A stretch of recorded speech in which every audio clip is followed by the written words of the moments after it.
Hi, I'm Bailey. I am a mental performance coach, and I work with athletes of all ages in sports and help them improve their performance both on and off the field, in the court, and wherever they might be performing. And today I'm going to talk about self-talk and positive psychology. And so with self-talk, that one is a pretty important topic because we hear our voice in our head all the time when we're performing, when we're not performing, and what we say to ourselves matters because we hear our voice constantly and we start to believe whatever we are telling ourselves. So in terms of self-talk, we're going to think about it like a traffic light. So there's red light, yellow light, green light, right? So red light thinking is what's going to make us want to stop what we are doing. So it makes us want to avoid the task. It makes us want to avoid it, basically. That means we're saying things like, oh man, I suck at this. I want to give up. Why should I even try? I'm so bad at this. Every time we say those things to ourselves, it makes us want to stop what we are doing and not try. So that's the unhelpful self-talk. Some people call it negative self-talk.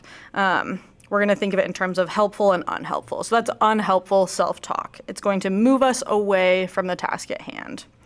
Then yellow light thinking kind of has a slow down. So we have to make a decision whether we're going to give up or keep going.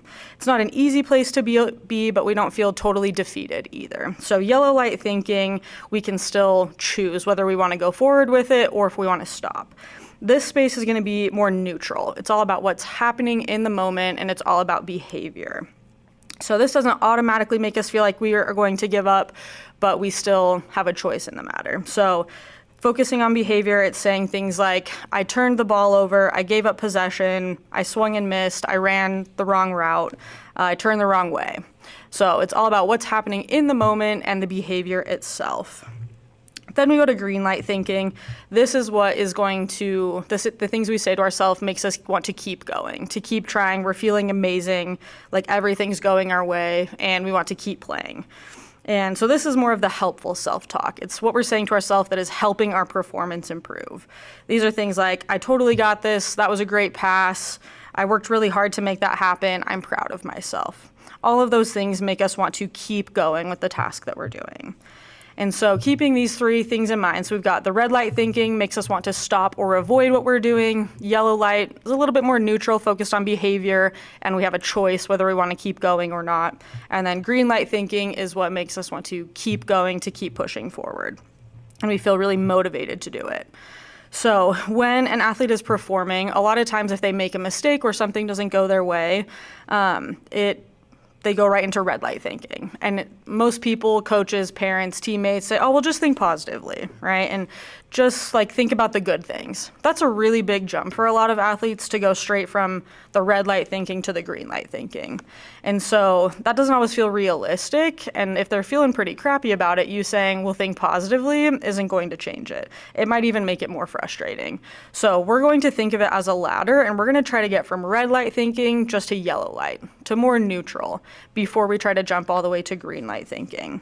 And so that's going to make it feel a little bit more helpful. And even if they can just get to neutral, the like yellow light thinking, it's all about the behavior, that's going to improve their performance more than just telling them to jump all the way to the green light. Just think positive. Well, if we can't think positive, can we at least think neutral?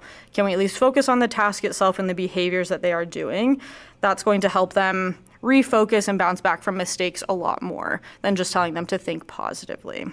So if you're in a moment where you have made a mistake or things are tough right now, instead of trying to jump all the way to green light thinking, can we just at least get to neutral? Then once we're at neutral, yellow light thinking, then can we try to go to green light thinking, to where we're saying those helpful, positive things that help us want to move toward the task. We at least need to make sure we get to neutral first. So that is how we're going to break down self-talk and how you can help your athletes, or help yourself if you are the athlete, be able to bounce back from mistakes and that red light unhelpful self-talk, and build your way back up to the green light helpful self-talk, is making sure you go through neutral first, because that's going to make it feel more doable and probably more realistic than trying to jump from red to green.